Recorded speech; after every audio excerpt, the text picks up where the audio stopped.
सबके ज़हनों में यही सवाल है कि बाबर आजम का T20 में मुस्तकबिल क्या है।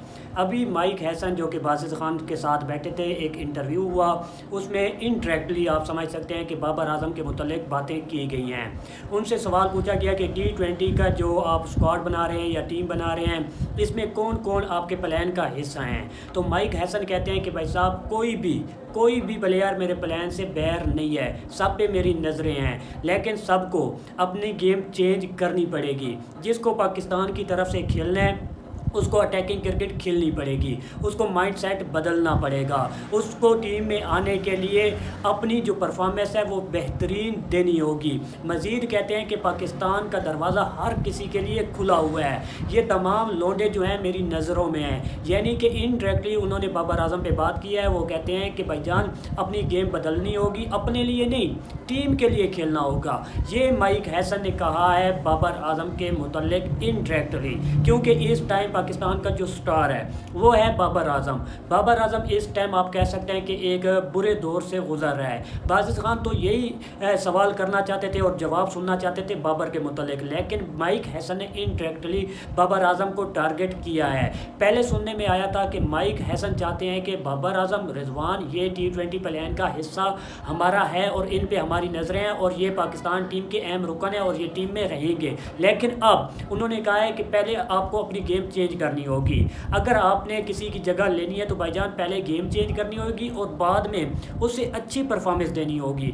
इस टाइम आपके पास ओपनर कितने हैं मुझे थोड़ा सा बता दें। शहजादा फरहान, फ़खर जमान, मोहम्मद हारिस, सैम अयूब, हसन नवाज़, इसके अलावा आपके पास रिजवान, बाबर आजम और आपके बाकी यंग लॉट आ जाता है। यानी कि ओपनर बहुत ज़्यादा बढ़ चुके हैं, जिसमें आप कह सकते हैं कि अब मुकाबले की क्रिकेट होगी। आपको पता है कैंप लगा हुआ है, उसमें माइक हैसन बाबर आजम के साथ वर्क करते हुए नज़र आए हैं और ख़ास तौर पे जो देखने को चीज़ मिली है ना, बाबर आजम से पावर हिटिंग करवाई जा रही है, बाबर आजम से छक्के लगवाए जा रहे हैं। बाबर आजम को कहा गया है, उनको एक मेन रोल दिया गया है, भाईजान आपको अटैकिंग क्रिकेट खेलनी पड़ेगी क्योंकि दुनिया बहुत ज़्यादा आगे पहुँच चुकी है। हमने अटैकिंग क्रिकेट खेलनी है, हमने माइंडसेट तब्दील करना है। अब बात करते हैं बाबर आजम में, क्या बाबर आजम टीम में जगह बना सकते हैं या नहीं। जिस तरह का अब माहौल बना हुआ है, सुनने में आ रहा है, ज़राए से मालूम हुआ है कि सिकंदर बख्त साहब पाकिस्तान क्रिकेट बोर्ड की कमेटी का हिस्सा बनने जा रहे हैं। जी हाँ, सिकंदर बख्त जो कि बाबर आजम के मुकम्मल तौर पे ख़िलाफ़ हैं।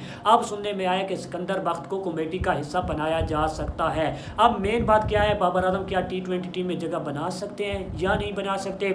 आप पीछे ना जाइए, आपको मैं बताता हूँ कि लास्ट बाबर आजम ने जो पेशावर ज़ल्मी की तरफ से मैच खेला था जिसमें उन्होंने 90+ स्कोर किया, वो बेहतरीन स्ट्राइक रेट से खेले, 190+ स्ट्राइक रेट से खेले। उसमें बाबर आजम ने छक्के लगाए, चौके लगाए, बेहतरीन इनिंग खेली। बाबर आजम आप कह सकते हैं कि बाबर आजम पावर हिटिंग भी कर सकता है, छक्के भी लगा सकता है, लेकिन बाबर आजम का जो माइंड बना हुआ था ना वो और माइंड है, क्योंकि ये पाकिस्तान टीम है भाईजान, आपको एंकर रोल का प्लेयर चाहिए।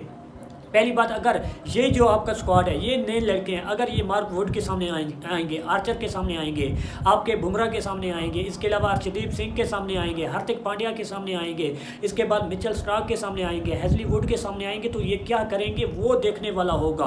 बांग्लादेश की सीरीज़ से हम ये आप कह सकते हैं ना, ये ट्रोलिंग वगैरह मैं नहीं कर रहा, बांग्लादेश को मैं डिग्रेड नहीं कर रहा। बांग्लादेश वो टीम है जो कि अब आप कह सकते हैं कि बिल्कुल डूबी हुई है, UAE से हार के आई है वो टीम, ठीक है। उसके जो स्पिनर है ना, मेरे ख्याल में उधर जो भी खड़ा हो जाता वो पकड़ के छक्के लगाता, ठीक है। जो उनके स्पिनर थे, फास्ट बॉलर, ठीक है, एक्सपीरियंस बहुत थे, बहुत अच्छे बॉलर थे, लेकिन भाई साहब मेन चीज़ क्या होती है, जो टीम देखी जाती है। बड़ी टीमों के अगेंस्ट अगर ये लोग परफॉर्म कर जाते हैं तो फिर तो बड़ा एक मसला बन जाएगा बाबर आजम के लिए। लेकिन मेन चीज़ है बाबर आजम को अब वर्क करना होगा। हम कहते हैं कि बाबर आजम ठीक है पाकिस्तान का स्टार है, हम मानते हैं, सब मानते हैं, लेकिन बाबर आजम को गेम तब्दील करनी पड़ेगी अगर T20 क्रिकेट खेलनी है, क्योंकि अब पाकिस्तान के पास ऐसे ओपनर आ चुके हैं जो कि तेज़ तरीन खेल सकते हैं। लेकिन सवालिया निशान वहीं पे रहेगा, क्या ये लोंडे बड़ी टीमों के अगेंस्ट बड़े मैचों में या मुश्किल कंडीशन में क्या इस तरह की गेम कर सकते हैं या नहीं, ये सवालिया निशान रहेगा।